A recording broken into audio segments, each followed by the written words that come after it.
Thank you, everyone, for being here today. I just want to mention first that we've got some members of a law enforcement advisory council in the room and some stakeholders. So I want to thank them for attending this session with us, because this is about us building relationships with law enforcement, between law enforcement recyclers, stakeholders and recyclers, and legislators and recyclers. So as we start, I'm Todd Foreman, the Director of Law Enforcement Outreach for ReMA, and I'm going to let each member of our panel introduce themselves as we go across from me. I'm Colonel Jeff Glover of the Arizona Department of Public Safety. It's a pleasure to be here, pleasure to be on the panel. I've been with the Arizona DPS for over 3 years. Before that, prior to that, I was Chief of Police in Tempe, Arizona. Most of my experience there was doing a lot of investigations were related to copper metal theft, catalytic converters, things of that nature, working closely in the crime prevention space, and working with Todd as well with IACP on the Crime Prevention Working Committee. So I'm John Bianculli. I'm just finishing my tour with Nucor TMR. I've been in advocacy outreach for almost 20 years.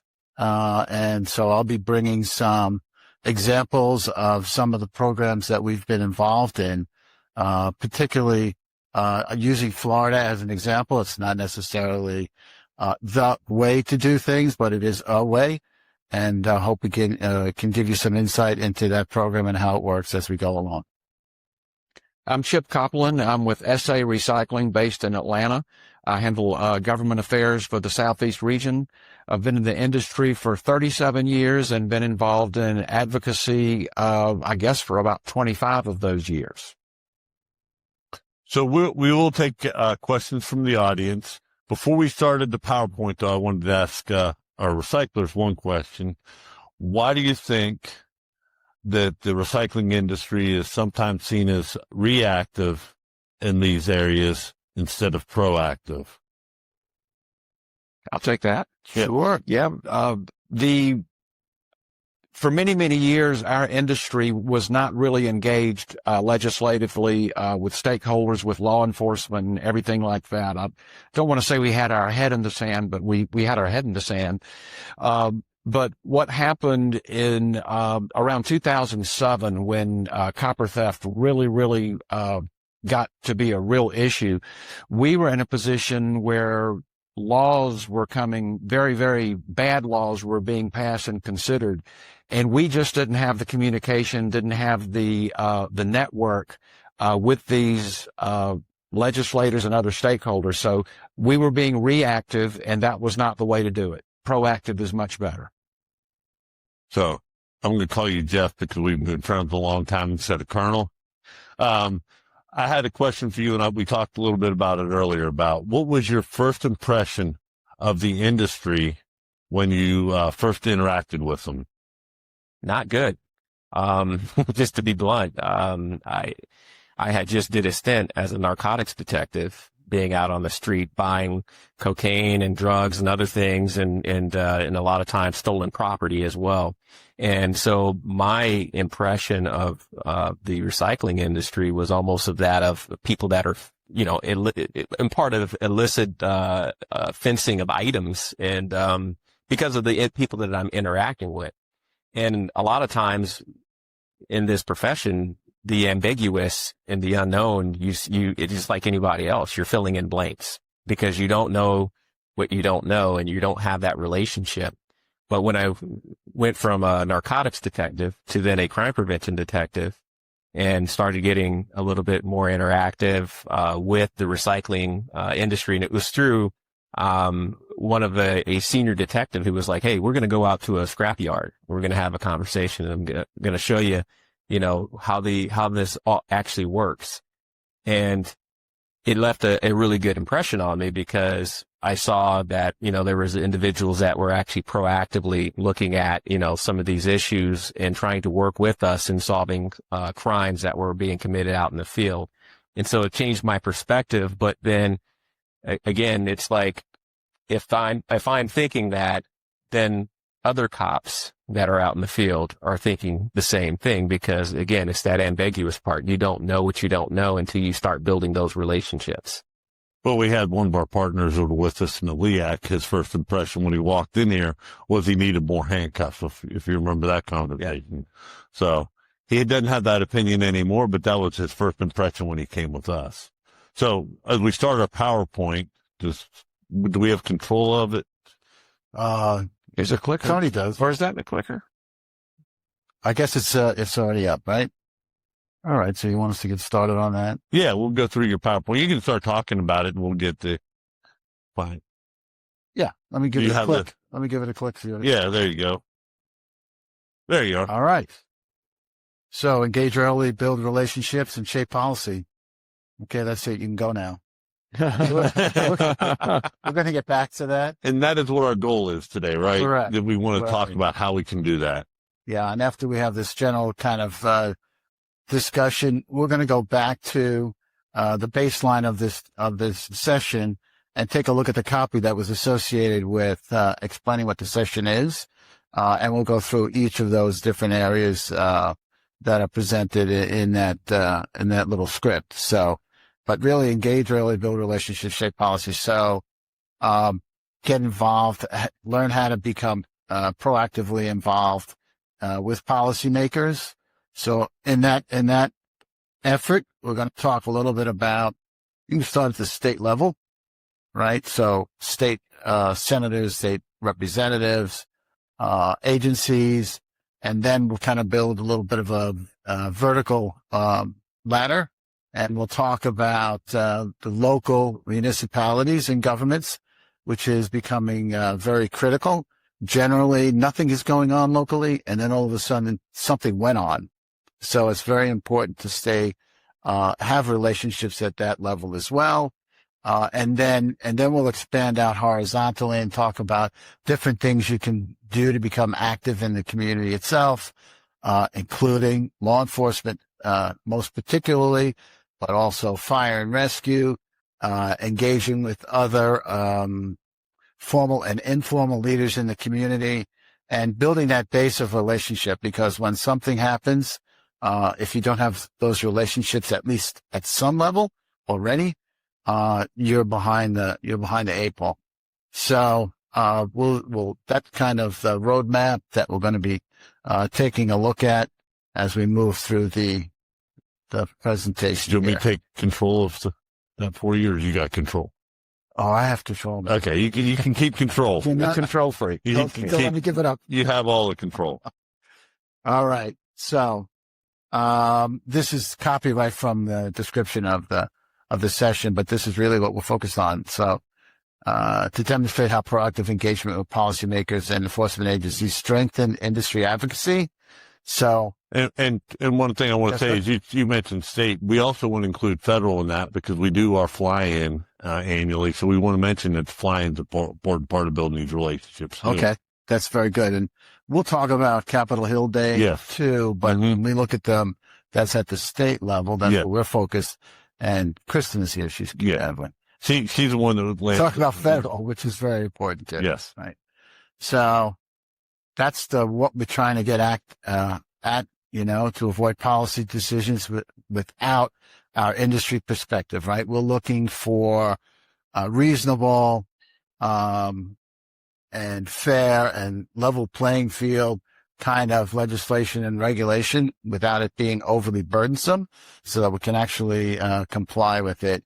So we'll talk about some of the results that we've had if we get the time to, Mhm. legislatively, both at the state level and the municipal level. I think we have some examples of that. You good? Let's do it. All right. So we hope as we go through this explanation that you get some tools that you can use in your, building of these constructive relationships. Particularly, so I'll talk just for a minute or two on the state level. If you have an issue that pops up, I think I already stated it again. If you need to go speak to a state rep about that issue and you don't know him and he doesn't, or she, and they don't know you, that's really too late. So we want to give the legislators an opportunity to see who we are, see what we do, hopefully visit the yards, and we'll talk about some facility tours and visits along the discussion here.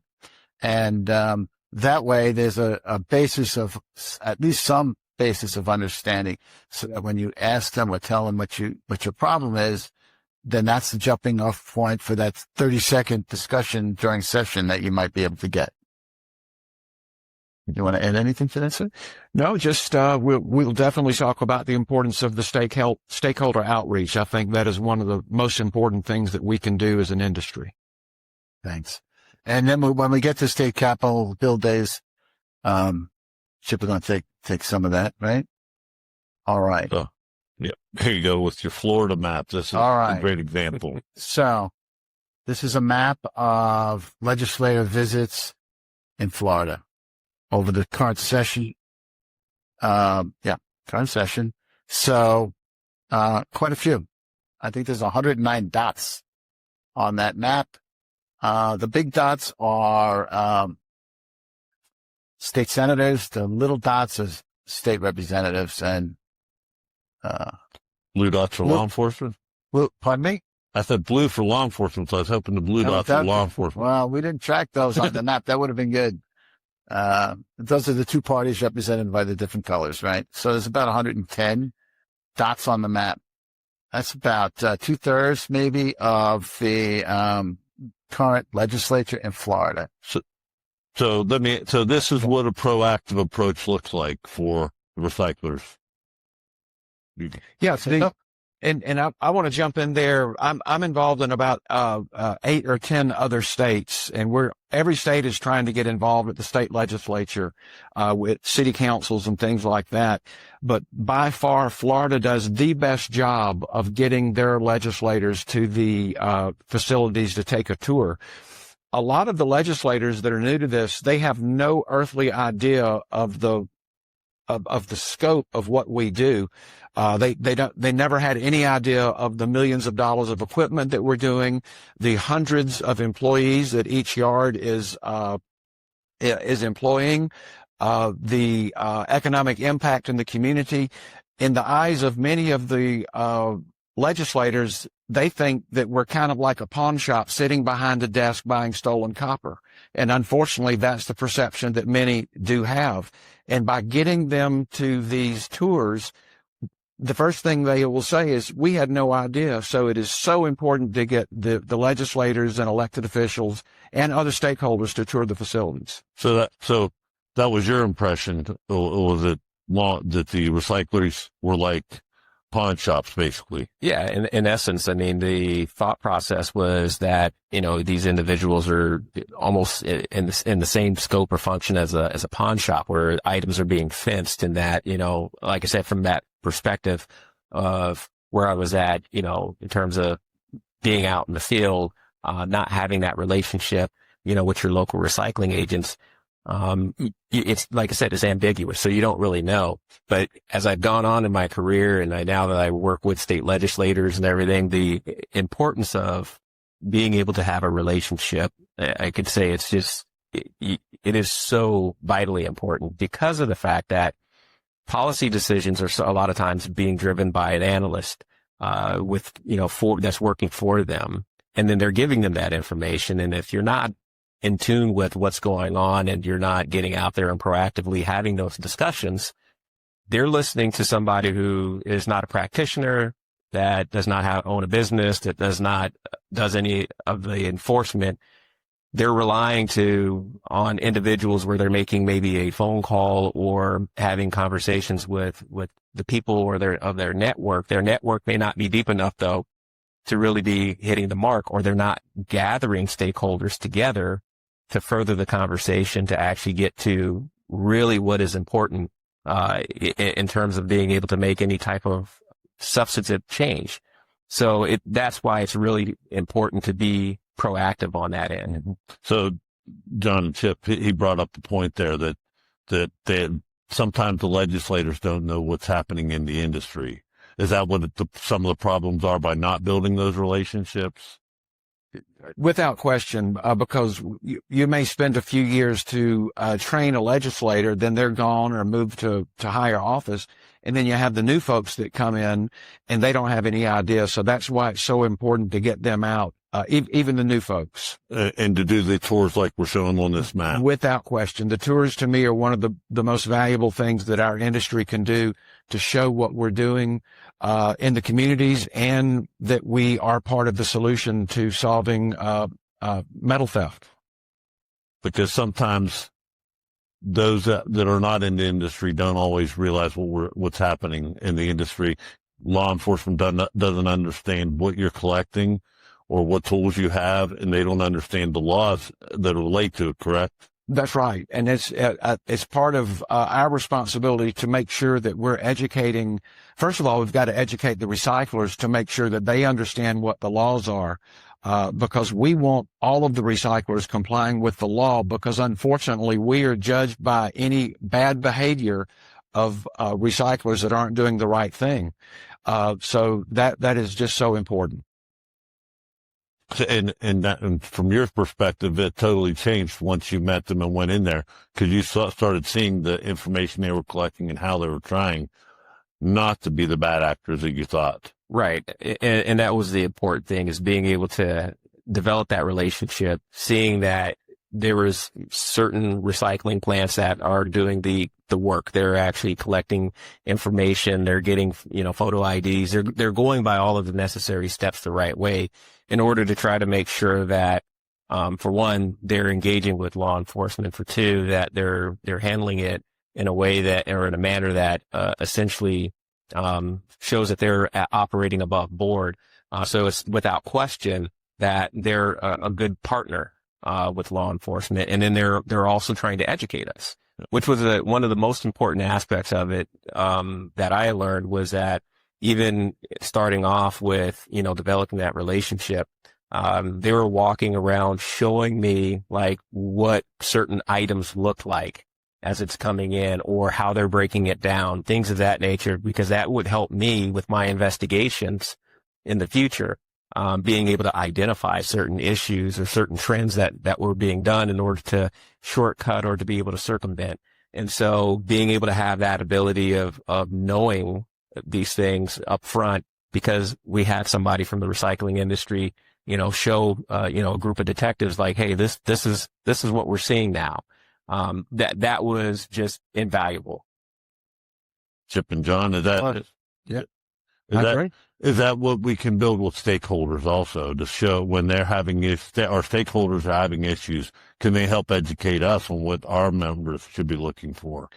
Yeah, that's very important. Obviously, the relationship between the recycler and law enforcement is important. But we've always worked for many, many years to work with stakeholder groups.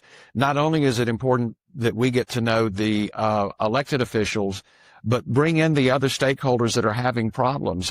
We obviously know that the telecom industry is having a lot of problems. We're thrilled to have AT&T here with us to exchange some dialogue and to find out how our industry can assist them in getting the word out. And that's going to be very important at the local and the federal level. But we want to give the stakeholders the assurance that we do care, that we do want to work with them on the specific issues that are important to them. Obviously, the issue that they're having is telecommunication wire. They're even cutting a fiber optic line, thinking that there's copper there. There's no copper there, but it is completely interfered with what they're trying to do. Same thing goes with the agricultural community. They're having theft of copper wire on the irrigation systems, batteries, different things like that. But we work closely with many, many other stakeholders, and we'll probably talk a little bit more about that later. So I'd like to finish up on the. Go ahead. I'm sorry. I didn't mean to. This is good. Good conversation. Visiting a clean, well-run facility is a pretty cool visit. Anyway, a lot of fun things going on there if it's well-run and safe. So just to finish up the comments on the map, this effort is not a one-year thing. It was built on the foundational work that was completed by a couple of people. The Florida Recyclers Association, headed up by Rose Mock. A lot of you know her. already. She's still the president of the FRA and still pushing for us all to do the right thing and to build up this program. And the other person I want to recognize is Steve Levitan. If you don't know Professor Levitan, he was premier, actually writer of legislation for this industry for a long time. And the two of them kind of built the foundation that this kind of a program is built on top of. So I wanted to make sure they got that recognition. Can I ask you one question? Certainly. Can every state do this?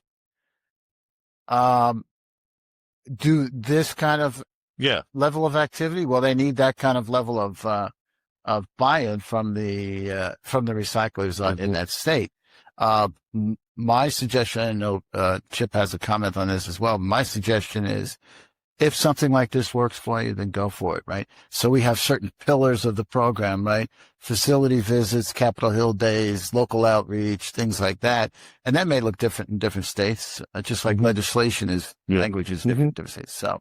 And it is so, again, not to beat a dead horse, it is so important to get these folks into your yards, because if some type of adversarial legislation comes up and people have a knee-jerk reaction to make it difficult for the recyclers, the legislators can say, hey, hang on just a minute. These guys are not fences for stolen material. They're big manufacturers. They're providing jobs. But it is just so important to get to know these folks. Get involved in their campaigns. They need your assistance, and it's very important that we continue those relationships. So, Chip, you want to take us through some concepts? Sure. The plant tours, as we've talked about, we want to get them in there. I know a lot of times the operations folks at the facilities don't like facility tours because it is a lot of work. But at our company, it is a priority that if we want to bring people in for plant tours, the plant manager needs to make arrangements to do that. Because again, not only for law enforcement, we want to get them in the door. We also want to get our key stakeholders in there. Several of our key stakeholders, such as AT&T, Verizon, Charter Communications, Norfolk Southern, CSX, the power companies, whether it be the publicly traded power companies or the electrical co-ops, they all have their own investigative departments or police departments. And the industry, we like to show them the same courtesy to their loss control officers that we extend to sworn law enforcement. So to me, it's just important that we get them in there so they also understand it, because those are the folks that are also potentially looking at legislation that could greatly affect our industry. And the better we can educate them as well on what we're doing and the good things that we're doing, and that we really do want to help reduce the incidence of theft, is critical. And these pictures are pictures of law enforcement visits. Two of them where they're not all in full safety gear, where once the visits were over with law enforcement, we were outside the facility. The other one was with the Ohio Gas and Oil Association, who was going through a facility with us and going through the tour and seeing the entire facility. And they were trying to understand what the industry does and how we could partner together. So we were partnering with another association to show them what we did, and we were partnering with law enforcement to show how we comply, how those facilities comply with the laws in the states, so how we can prevent thefts. I just wanted to point out those pictures and point out that safety is important. So if you're bringing somebody in, make sure you have all the safety gear for them when they're going through the facilities. Right. So safety is a core value for our members and also for the association. So just to remind you that there are a ton of resources available at ReMA with respect to safety. We have a great team of 3 that are eager to help you with any safety issues or questions you might have. Obviously, this kind of a tour looks very relaxed, but there are controls there in place because those people are new to the facility, so don't understand any potential risks that they might run into there at the facility. And they're also distracted, right? They're looking at the cool equipment or whatever. So safety is a core value. It needs to stay there. It's not a priority. It's a value. Doesn't go away, and it needs to be addressed at all times.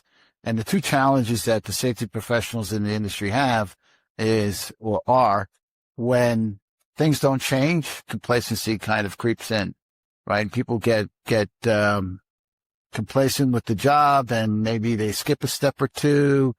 So that's an issue, and that's a problem for safety managers in itself.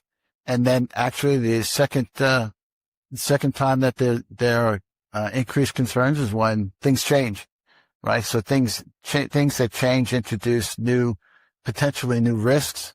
So now there's training involved and an understanding of those risks. So if things stay the same, that's a problem. If things change, that's a problem. So the safety guys have their work cut out for them. But so I wanted to ask. I wanted to go into a little bit different direction for a second since we're on this slide here. I wanted to talk about what doesn't happen if we're not proactive, or what can happen if we don't have those relationships. So I wanted to start with Jeff on that question, talking about how you mark catalytic converters, the story we talked about earlier.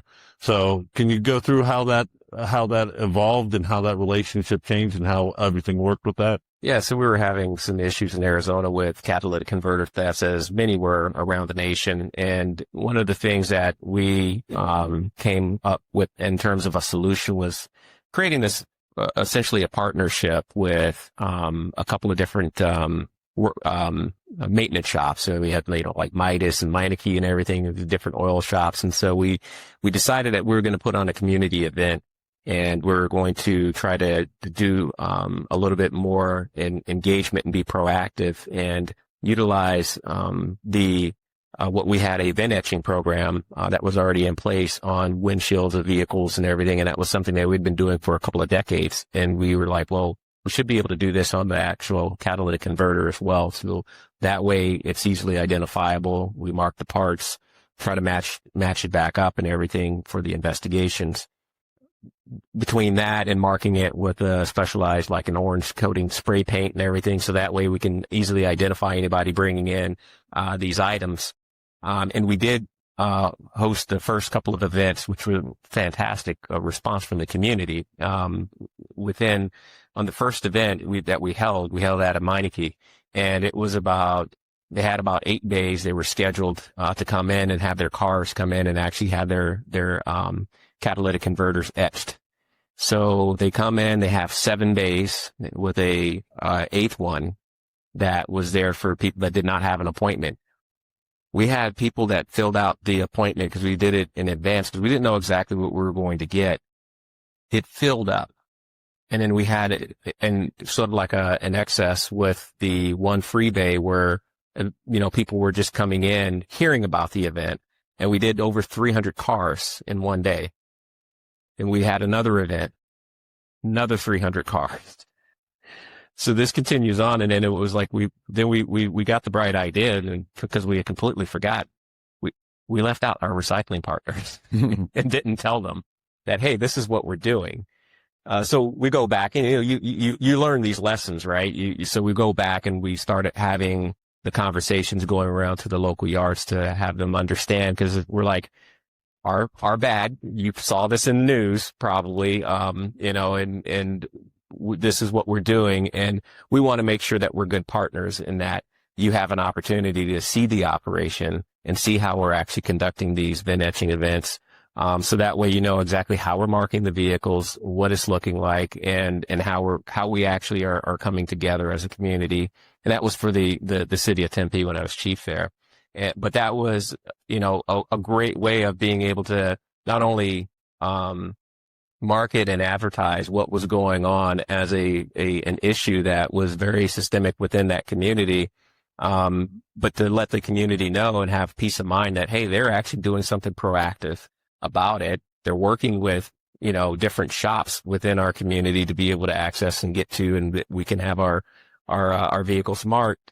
And it gave credibility to the recyclers in that area too, because then it was like, not only was the county attorney attending those, but then you had recycling community that's also coming in to be there as well. And so it gave more credibility, because then there's that understanding that, oh, well, they're not the bad guys. They're there helping as well at this event. And everybody is actually has a coordinated effort on trying to stop and prevent this from happening, because it was very widespread. Yeah. So law enforcement came into the recyclers late in that issue, as we've talked. So do sometimes our industry come in late, meeting with those in the other industries when we're having issues or in legislation? Do we come into the game late, really, is the question. And what do we do with that? Yeah. So go ahead. So yes, we do. If we have time, we'll get to an example of what happens then. So this, as we're describing this, it's a level of effort involved. It's not free of time. It takes people away from their day-to-day stuff, right? But waiting to address something that's already rolling along requires a lot more effort and energy and focus. So yes, the answer is yes. We'll get to that, hopefully. I know we'll get to an example of it. Yes, sir. Did you have anything to say? No, I was going to say, as he's mentioning, if it's that far along, sometimes it's too late. You hear the term, the train has left the station. And if you're trying to do damage control at the very last minute, trying to educate them, and they have no idea about your industry, sometimes it's too late and you're in big trouble. And I'm not sure if we're going to get to it later on, but if the bill has already been dropped, like Chip is saying, you're too late, right? So you want to be in their mind when some of these discussions start at the legislative level, and contribute to the conversation as a recycling expert. And then you have a much greater chance of ending up with a good result. Yeah. And that goes back to where you were talking about earlier, getting involved early so that you can bring them through, like in Florida, so they understand your business before they're bringing out the legislation. And I think it's important to bring up, we've stressed how important it is to have relationships with law enforcement. We want to have relationships with security departments for some of the stakeholders, but it's also important that we have relationships with the lobbyists of all of these different stakeholders, to make sure that we give them the opportunity. In Georgia, we've been doing this for years, where the Georgia Recyclers Association actually hosts the Georgia Metal Theft Stakeholders Coalition. And we'll meet usually in person once a year. We'll meet a couple of times a year virtually, and we'll talk about things. It's like Todd one time came on and talked about Scrap Theft Alert. We came back on talking about how we have concerns because the price of copper is going up, and unfortunately that has led to an increase in theft.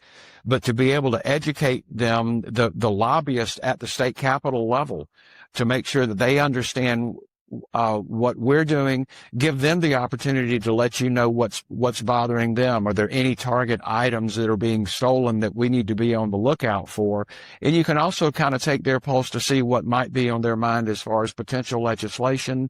And before it gets too far down the road, to maybe talk to them and explain how this would be good or how this would not be good. And what we want to also make sure we stress to them is, if there's going to be new legislation, we want to only pass things that we know have a track record of working, because there's some of the things that many people think as a knee-jerk reaction will help, but it doesn't help. Then there's been no record of it helping. But again, very, very important.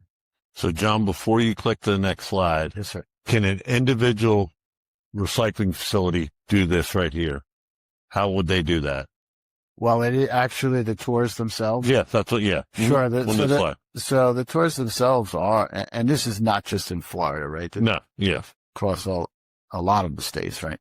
The source of the energy for something like this comes from the local recycling association. In conjunction with them, that's why they ask members to invite the different interested parties, to come to the facility and to come to their facility. So that's kind of the general way it's done, right? Through these local associations. Right. And ReMA, excuse me, and if it's a smaller facility that doesn't quite know how to do this, they can certainly reach out. If there's a state association, as John mentioned, the ReMA chapter, and of course ReMA National would also be happy to help. Yeah, because I just wanted to make sure that everybody understood that they can work on getting this done on their own if they need to, or they need to engage in their chapter, correct? Definitely. Or their local association. Yes. Right. Okay. This one's you. All right. A day on the Hill. You've heard us talk about this at the federal level, and I think many people participate coming in for the ReMA fly-in D.C. and know what we do. But we also do this in many of our states. This is a very recent one in Tennessee, where we have the members come in. There's typically a social event the night before where we invite some of the elected officials, and then the next day we go.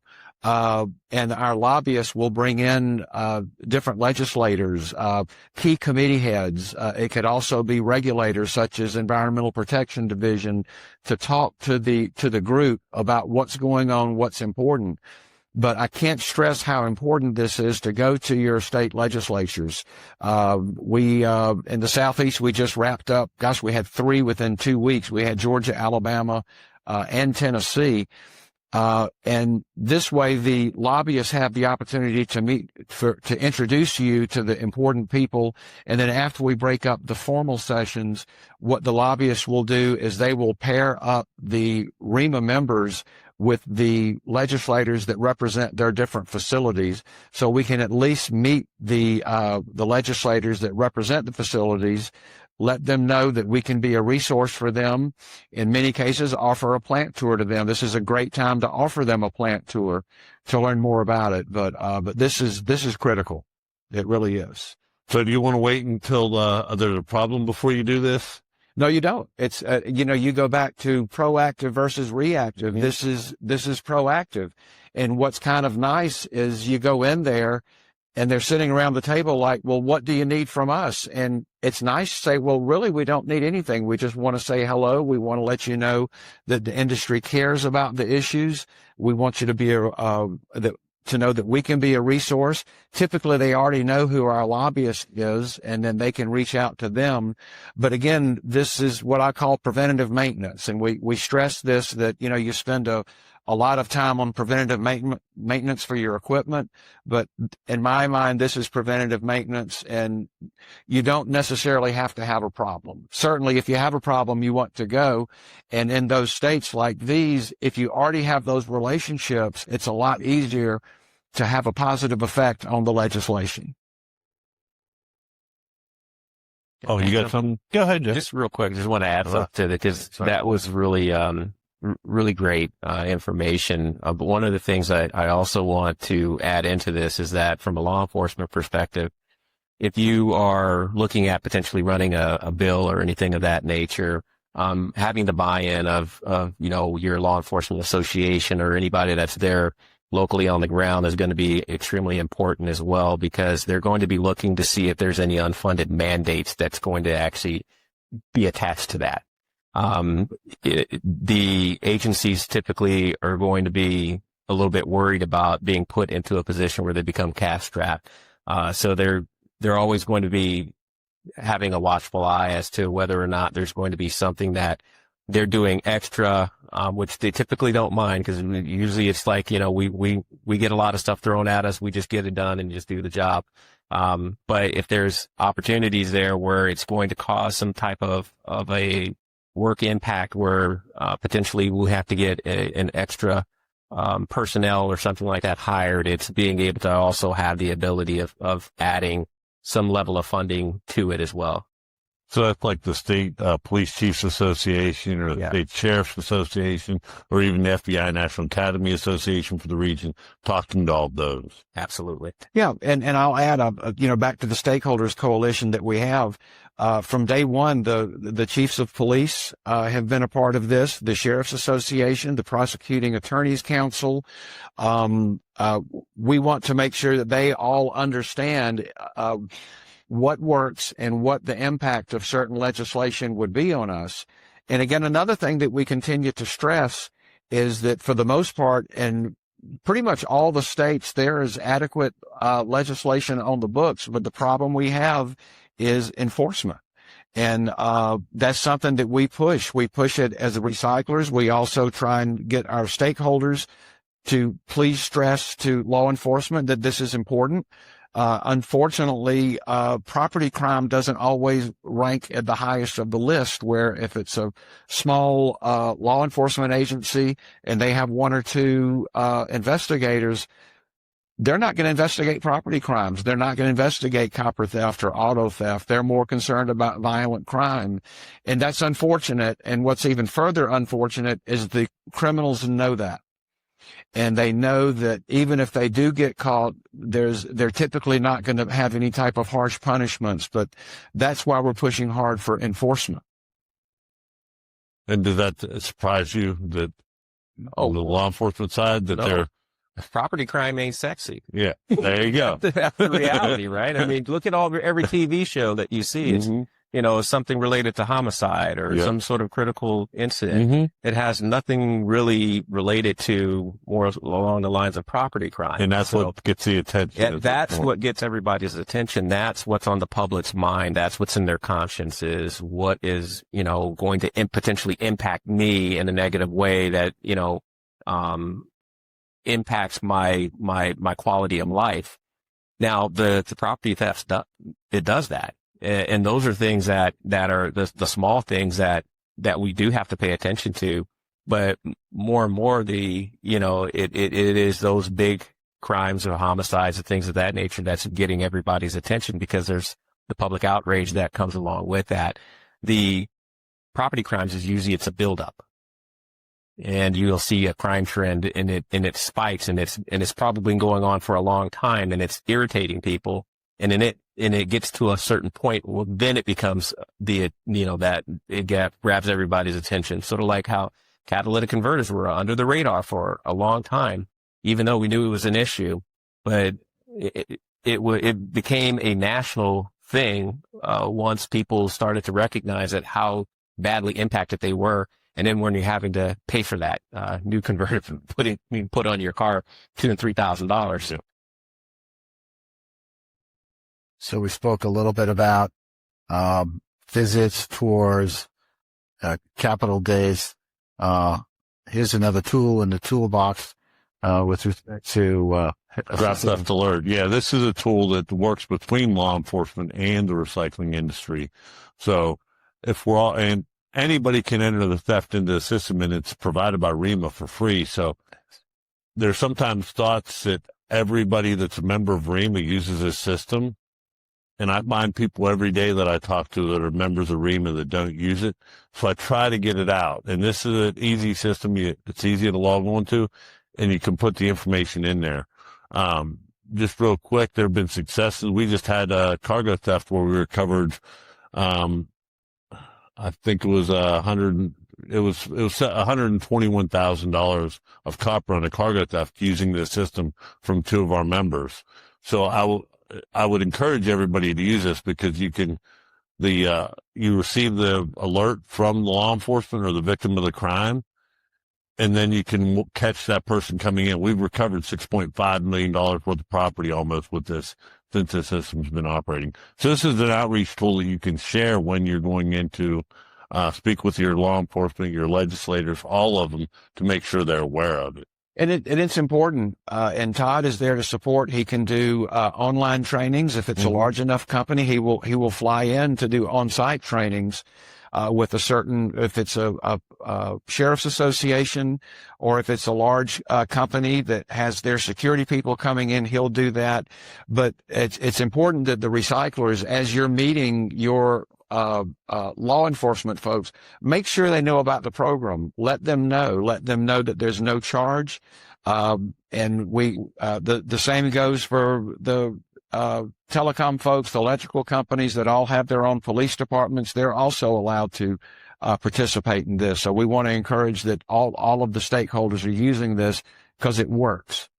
And the industry puts a lot of resources into this, and we want it to continue to be working. So, but we really do need to give a good push within law enforcement to get more participation. We've got a lot of, actually, we need to get as many recyclers Recyclers too, sure. Because if they're not if law enforcement's entering the theft, and I can name an area right now where we have thefts entered every day, but I'm not having success because I don't think enough recyclers are using it. Right. Or we have somebody that's acting unethically in that area. So it's something that, and does this, as we talk about this is one way that recyclers can help improve the public perception, because public perception drives legislation, correct? That's right. And again, as I mentioned earlier, this does demonstrate that the industry does care about metal theft. We're often the biggest targets for metal thefts. They say, well, why do you rob a bank? That's where the money is. Well, why do you break into a scrap recycling company? That's where the copper is. So we're often victims of this too. So we're committed to this. So does public perception, of recycling, does that affect law enforcement in any way?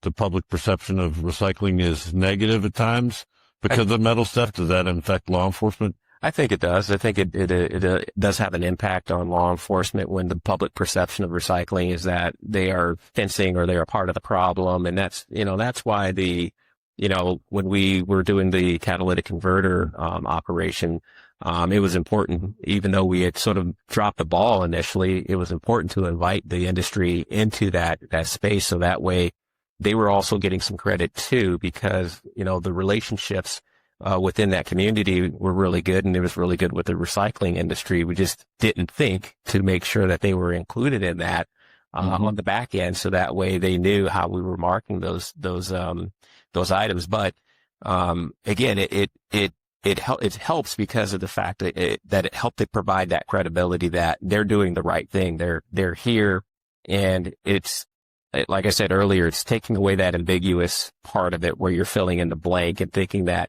well, they're just a fencing operation or they're operating as a pawn shop.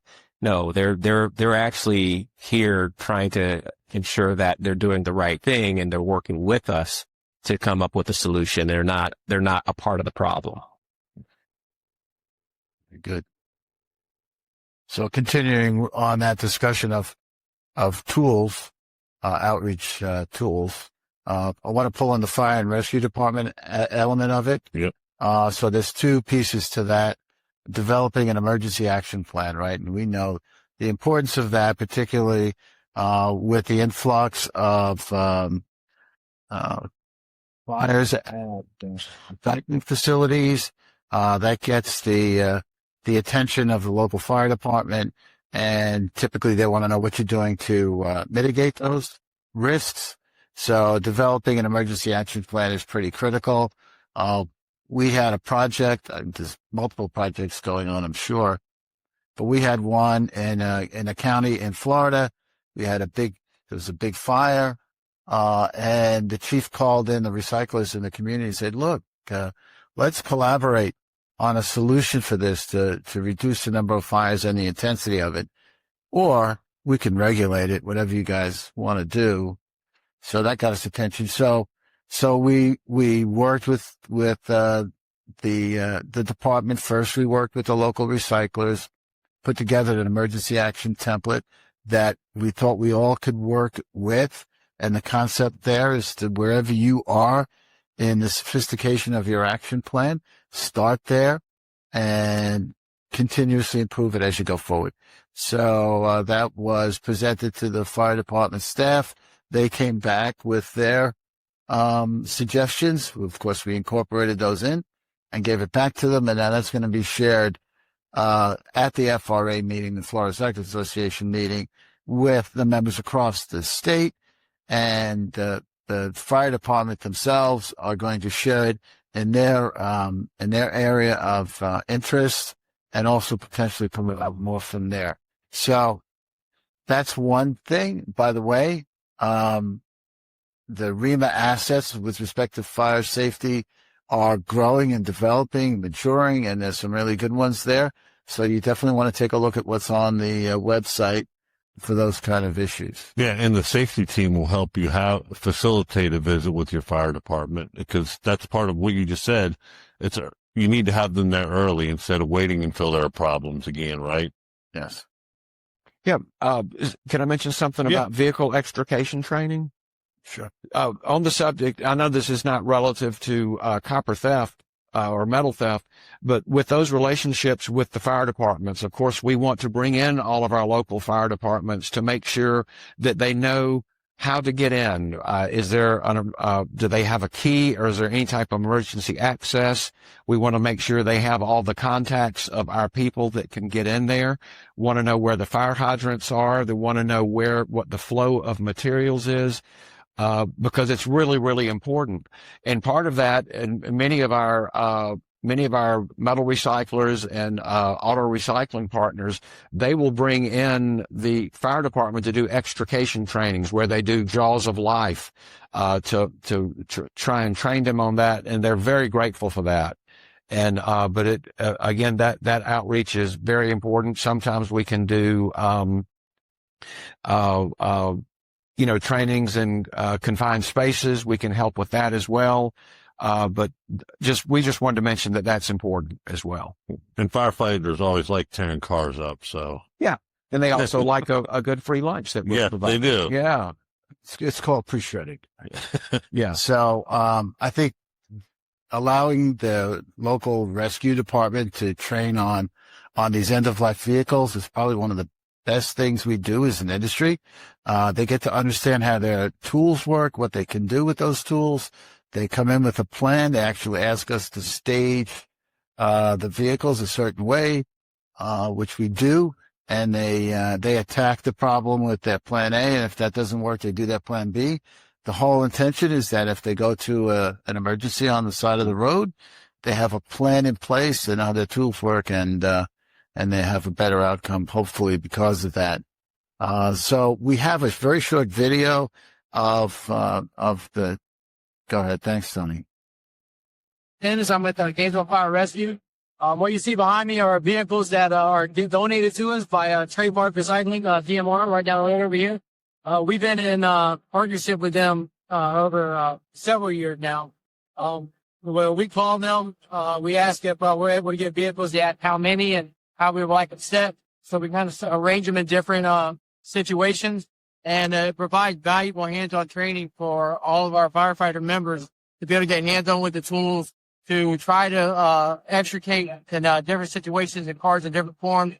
This is the place that we want them to try new things. This is the place that we want to find out what works well and what doesn't. And that's what we use this training to. We do it quite a bit with TMR, and we really appreciate it. It makes our job a lot better, and it helps all of our firefighters be really proficient and really good at their job. And the reason they're able to help the community the way they are, to be good at it, is by partnership with companies like CMR. So that's I'm really proud of that. And we've used them also on traffic crashes. Also, we've used our local recycler tow truck company actually brought cars to different areas for us, where we were able to train as a traffic crash happened and coordinate between us, the police department, the fire department, and the rescue squad in training, so we can all work. We wanted to make it more difficult. So it's something that helps our agencies work together to keep our community safer. So I think that's a great tool for us to show. And how did you build that? Before I move on, that was your video. So how did you build that relationship with them so that we can share that with our members here that are in the audience? So there are a lot of recycling facilities across the country that do this. Typically, if the facility has the space and the end-of-life vehicles, they reach out to the local department to engage with them. And then, in this particular case, that was a small yard. And the rescue department wanted to run 60 trainees through the program. So I think it's very impactful. It's not ours, personally, and it's going on really all over the country. But it was something that you did with that one, and it's something that anybody, in the room could do with their local fire department or rescue squad. You have to, if they have the inclination to do that. I think it's a great service to the community too, right? And it helps build that relationship and helps the public perception of who the recycler is, right? Yes. Because many people don't understand what recyclers do. Many people don't realize how big the industry truly is unless they're using the services or they're doing it themselves, because many people allow people to come and pick up their metal and take it to the recycler on their own and don't realize what the recycler is. They just know somebody's picking up their metal product. True that. All right. Yep. Very good. So, we talked about the state level and pulling activity in through the community. We mentioned local outreach as well. Checking those agendas and attending some of the meetings of either the local county commission or city council meetings is vitally important. Getting to know those people. And again, it's the same concept as at the state level, where you want them to understand what you do, and you want them to look at you as a respectable member of the community, as a company, and also as a recycling expert.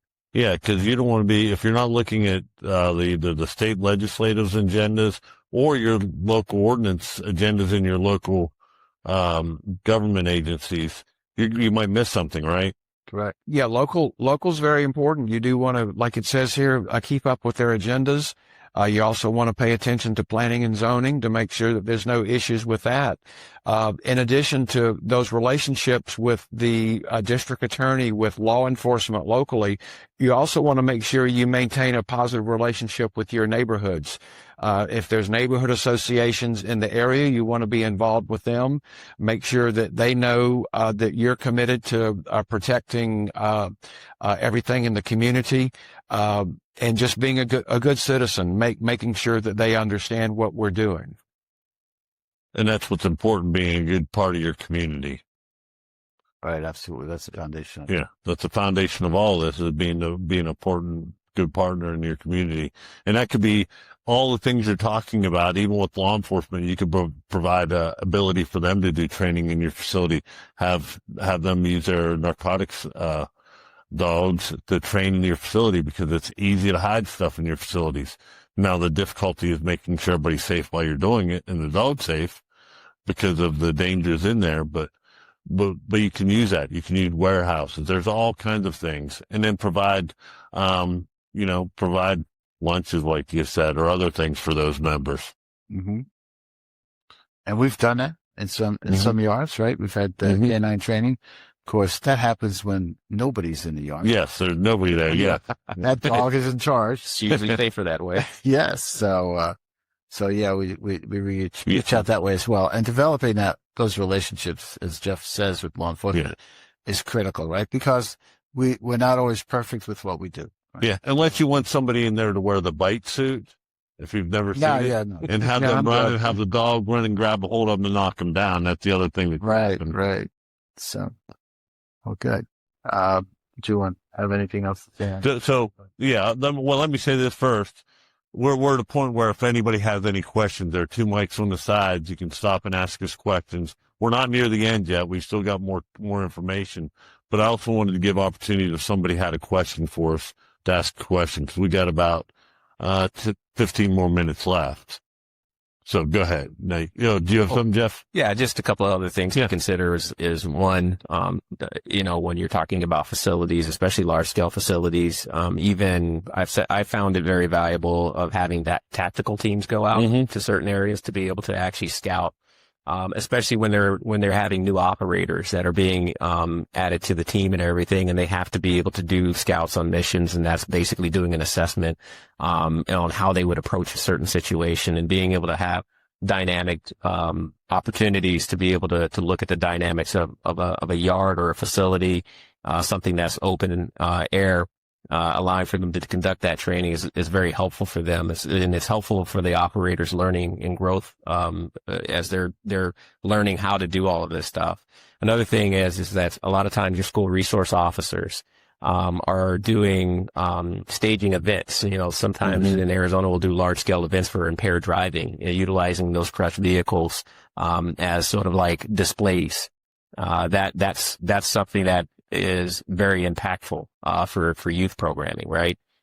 So that's something that we've done in the past too at some of our large high schools, is being able to have that equipment out there on display. That way they have that visual, and it's one of those predeterminants of trying to get them to understand the gravity of being out there and driving impaired. But you get to be a part of that, though. You get to be, involved in that, and the community sees you as an important stakeholder in all of this. And I would say that is important, because as law enforcement officers, we see those crashes and we don't want to see them. So your partnerships in that really helps. It helps in many ways with law enforcement. It could save children's lives. Yeah. So one question for you, Jeff, before we move there. So you talk about those things.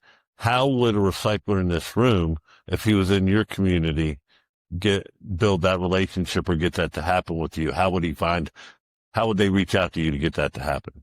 Well, for me, it would be a couple of different ways. They could either reach out to, and for the state agencies, a lot of us have legislative liaisons. You can reach out to a legislative liaison and coordinate with them on having some meetings and talking about either whether it be bills or whether it be just meeting and having communication with the law enforcement agency to sort of connect with them. From a local municipal standpoint, it was always through our crime prevention unit. Mm-hmm. They were always one of the best to be able to respond immediately to recyclers to say, hey, yeah, we're here, we're available. If you want us to come out, we'll come to you. Or if you want to come to us, we can host a meeting.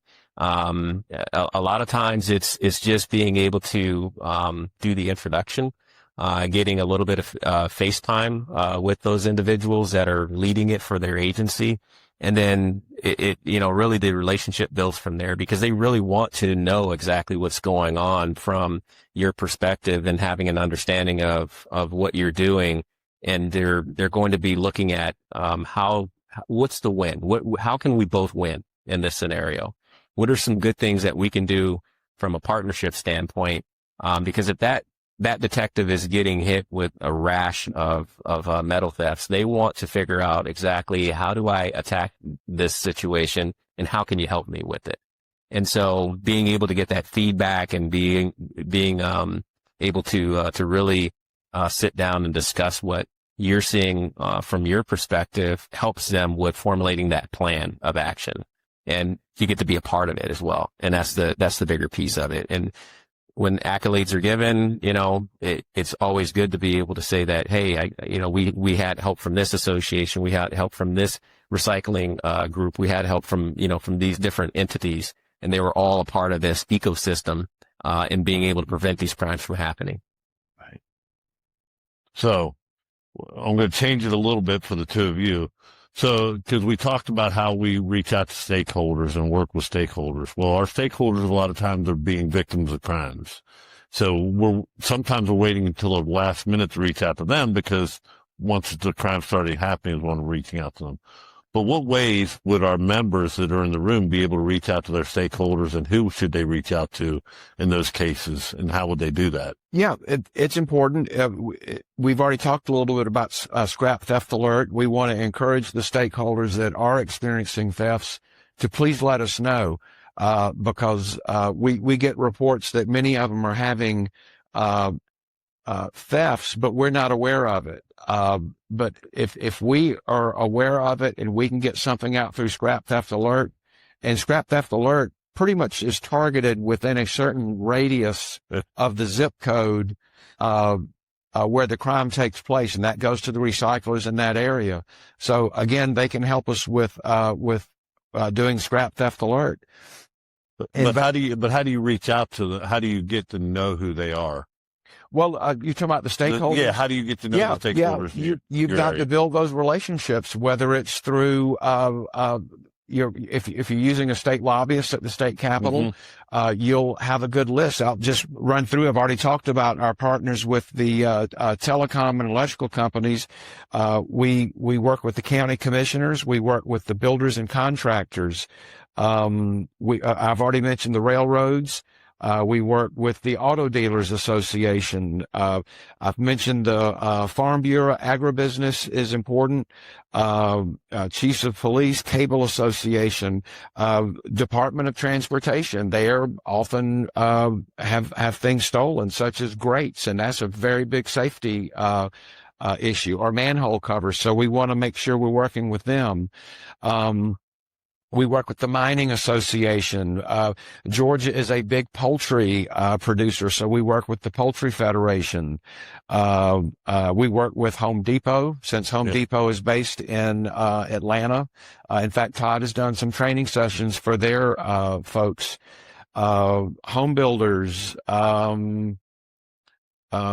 gas companies, cable companies. So that's where you can find out who these stakeholders are and communicate with them and listen to them and let them tell you what their issues are, what their concerns are, and how our industry can help with that.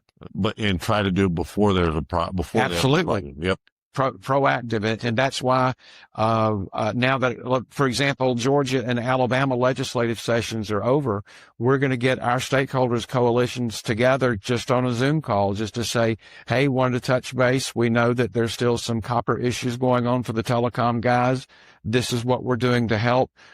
Let us hear from you. What's going on with you guys? Okay, agriculture guys, are y'all having any certain issues? And that gives them the opportunity to have that dialogue. Yep. Thank you. Go ahead. So we only have a few minutes left. Yeah. Why don't we go up to the, I think we covered this. Yeah. So what if issue? Yeah. What if you get to the, an issue comes up and you're late to the party, so to speak? And so this is an example. This was actually the one I want to talk about, is a local issue that came up in Kansas City, Missouri. And there was a whole dust up in the community. Two activist groups were attacking the recyclers in the community. And basically the storyline was that recyclers were the blight of the community. And so there was legislation written without recyclers' involvement. And we just caught wind of it just as it was going through the process. We were able to slow it down. And then we went through a whole system of, what do we do? So we built an industry group, kind of a concentric circle kind of approach. Then we broadened it to other stakeholders. And it's just plan, know what your objective is, and be ready to do the work. And so we engaged. We were able to slow the process down. We were able to be part of the discussion group. And really, so we went from the blight of the community to a favorable result. And Tony, if you can run in 1 second, if you can run those last three videos. So one video, I think the first one is, this is a captain that was in charge of the process for the state. Go ahead, sir. But we wanted to make it more difficult for the criminals to make the money once they do the crimes. So we enlisted the help of the secondary metal recycling industry, and they've been fantastic to work with in these meetings, as have the neighborhood groups. I've really enjoyed hearing their points of view on things and understanding how their businesses work. In fact, they've given me tours of their metal recycling yards so that I could see the processes that they have in place to try and prevent obtaining stolen item. So that's at the end of the process. That was his comments. The next one, please, Tony. So from the blight of the community to really helpful to work with. Yeah. Okay. That's kind of the home run. Good question. Oh, one of the things that's been very healthy about this negotiating process is it's helped to build the relationships between the neighborhoods and the recycling centers and the police department and regulated industries. And so now we have the I think that's the end of that one. So that was one of the activist groups leaders saying, we just have one more and then we have to. Yeah. Oh, you want one more video? Okay. So this without the countless hours that all dedicated to this cause. We couldn't have achieved what we feel is a fair, measured, balanced ordinance that will make our city a better, safer place to live. And lastly, just to kind of piggyback on something Greg was just talking about, we've already discussed the reinstatement of regular meetings involving law enforcement, neighborhood representatives, and the industry.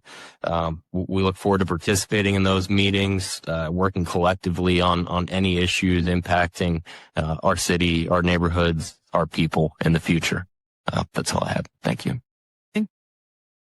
So those kind of were the three key stakeholders involved in the process: law enforcement, the local activists, and the recycling industry. And those positive comments at the end, and getting legislation that was, in our opinion, effective without being overly burdensome, was a win, particularly from the point that we understood the process to be in place. We came in late to the party, so to speak, like I said. But that's a lot more effort than establishing these relationships ahead of time. You had a question? Yeah, it's more of a testimony. So I've been in Todd now 10 years. The last 8 months, Chad just included me more as investigating. I came in with the mindset, all men was up to the dad. You got it all taken our stuff. You're still you're part of the problem. About 8 months ago, one of your members sat me down, remember ReMA? He educated me, sat down for 2 hours, explained business, explained how the bad actors affect the business, and helped me take a step back and into broader problems. So this secret's they're Well, I appreciate you mentioning that again, and that has to do with the relationships. I'll give you an example. I got a call yesterday from the lead investigator for Alabama Power. We had him come to speak to Scrap Recyclers Association of Alabama in Montgomery back in November. He came and spoke to us, talked to us about what are being stolen from the power companies, and he had slides. That educates us on that. And building that relationship is important. So he called me yesterday and said, I've got a new investigator that covers Birmingham. Would you help us with introductions to the metal recyclers in Birmingham? I said, absolutely. And I said, we're going to start that by bringing them in to tour our 2 facilities in Birmingham. And they are so grateful for that, so grateful that we have a positive relationship that used to be somewhat adversarial. So, again, that type of relationship with the utility investigators is just critical. So we have, unless there's any other questions, we got 2 minutes left. So I'm going to ask this group, I'm going to combine them together. So we've got the group here. What is one action the recycler can take in the next 6 months to build trust or build relationships in their community? And then the second part of it is, what does a successful partnership look 3 to 5 years from now? I'll start, and we've talked a little bit about this, is that recyclers that have never had a relationship with their elected officials, never had a relationship with their police department or their fire departments, make a point, give them a call, proactive. They will love it. They will love the fact that you're reaching out proactively and say, hey, we wanted to introduce ourselves. We want to talk to you a little bit about what we're doing on the issue of metal theft. Bring them in, let them see the things that you're doing at the scale and how complicated it is. Make a point to get to know your elected officials, city, county, and state, and same with fire departments. But make it a point. We're talking 4 or 5 phone calls, people. I mean, it is not brain surgery just to get out and proactively reach out to these folks. Yeah, I would agree with that. Get out a piece of paper and start writing some steps that you can start with and engage in the community. That's really the whole thing. All right. So I'll give you all the last word. What are your final words to the people here in the room? And then I'll finish. Well, no, it's just that we're trying to get word out to all of the stakeholders, whether it be law enforcement, utility investigators, railroad police, use us as a resource. We're here to help you. We can get help from ReMA National. We can set up appointments with our folks in D.C. with their folks in D.C. to talk at very high levels. If there's issues at the federal level, we can make those meetings happen.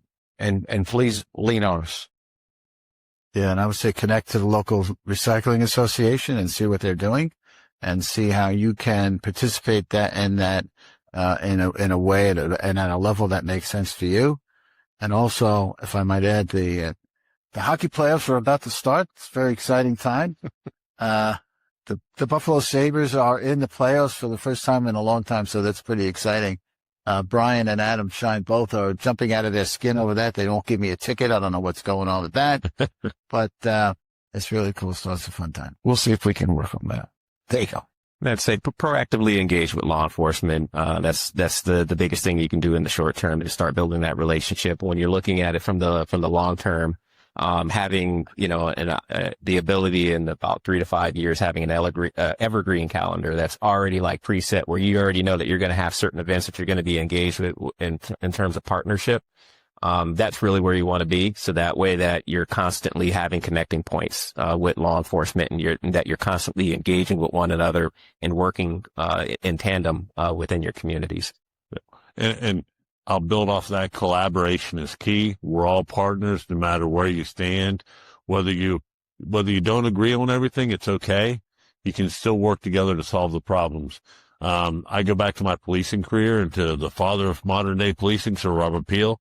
He said the police are the public and the public are the police, that everybody had to work together basically to solve the crimes in the community. So we all need to work with everybody to solve the crimes. We all need to work together to help our communities be better. So thank you for being here. If you have questions, please contact me. I'm the Director of Law Enforcement Outreach for ReMA. 29 years in law enforcement, so I'm here to help if you need anything. I'm listed on the website. All these guys can be contacted also. If you need them, let me know, or they'll provide their information to you. And thank you for your time today.